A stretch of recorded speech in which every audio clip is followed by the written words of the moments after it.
Marami ng pagsubok at problemang dumating na para bang hindi na kaya't hirap ng tiisin.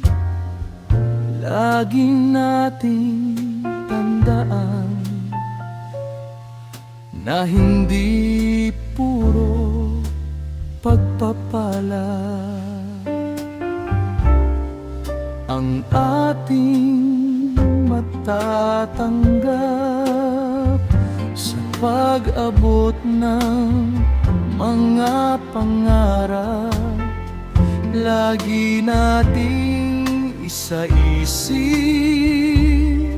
at isa ang mabuti. Nasa Diyos ang awa, nasa tao ang gawa.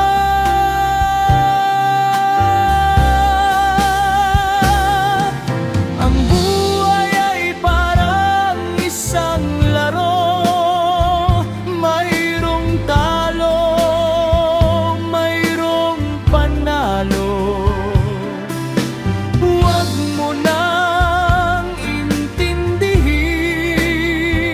Ang sasabihin ng iba sa atin, imulat mo ang iyong mga mata at tuklasin kung sino ka talaga.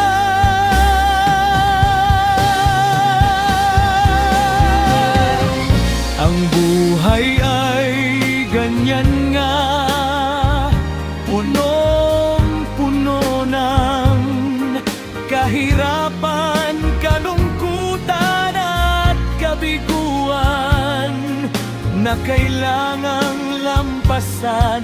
Ang mga bagay na ito ay sadyang di maiiwasan.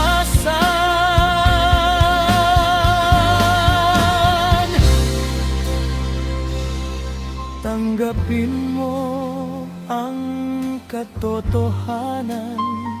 Sige, humakbang ka sa kawalan. Kahit maraming balakid sa daan, madapa man o matalisod man, ipagpatuloy